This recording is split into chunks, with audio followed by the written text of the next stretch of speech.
Today I want to talk about this architectural sketch, a concept inspired by one of the greatest masters of modern architecture, Frank Lloyd Wright. His philosophy completely changed how we think about buildings and nature. Wright believed that architecture should not dominate the environment. Instead, it should grow naturally from it.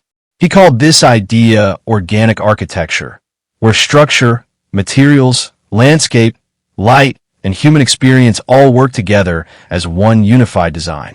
While creating the sketch, I imagine a building that doesn't just sit beside a waterfall, but actually lives with it. A place where nature isn't outside the window. It becomes part of everyday life. If you look at the composition, the first thing you'll notice is the strong horizontal layering. These extended, cantilevered slabs project outward boldly. This kind of structural expression creates both drama and openness. Architecturally, cantilevers symbolize freedom. They allow space to extend without visible support, giving a floating effect. It makes the building feel lighter, even when constructed from heavy materials like stone and concrete. In the sketch, those horizontal planes also serve environmental purposes. They provide shade, protect interior spaces from harsh sunlight, and frame views of the surrounding landscape. This is something Wright emphasized a lot, designing structures that respond to climate and natural surroundings. Another important element here is the vertical stone core. You'll notice a strong central mass that anchors the building visually.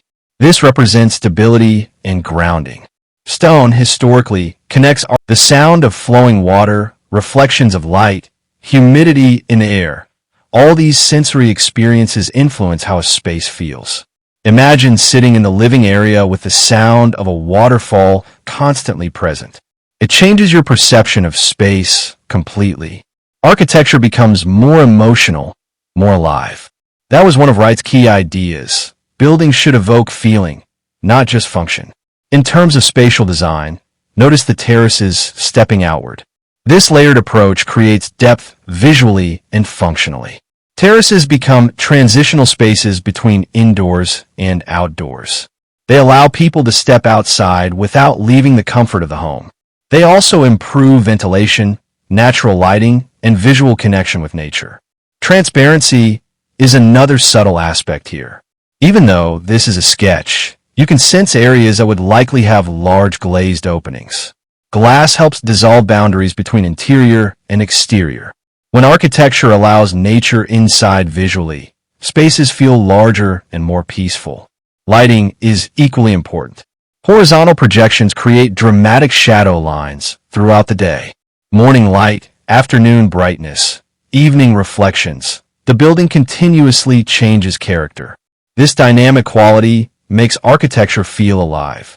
From a design perspective, this sketch also explores balance. Heavy versus light. Horizontal versus vertical. Solid versus transparent. Nature versus structure. These contrasts are what make architecture visually engaging. While sketching, I focused on quick strokes for stone texture, linear shading under slabs to create depth, and softer lines around water to suggest movement. Sketching like this isn't about perfection. It's about capturing an idea. Many great architectural concepts actually begin as simple pencil sketches. And personally, I feel sketching helps architects and designers think more freely. It allows imagination before technical limitations come in. Today, this philosophy is even more relevant.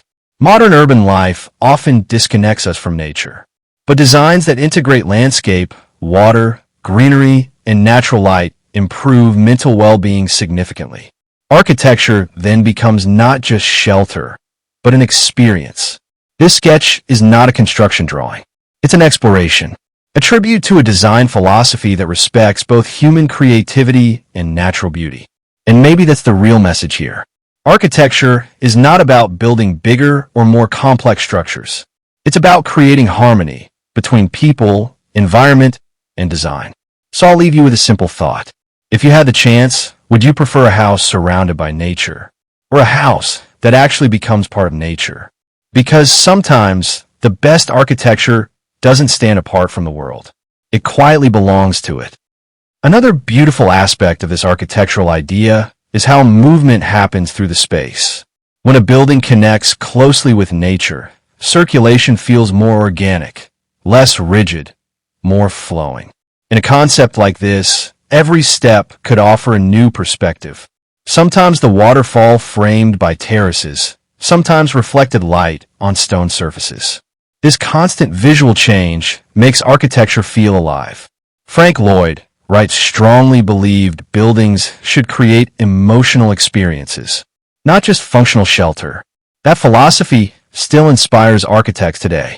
There's also a calming psychological effect in such environments. Natural sounds, daylight, water reflections. These elements quietly enhance comfort and well-being. And maybe that's the essence of organic architecture. Design that doesn't overpower nature, but lives in harmony with it. Because truly meaningful architecture isn't only seen. It's felt every single day.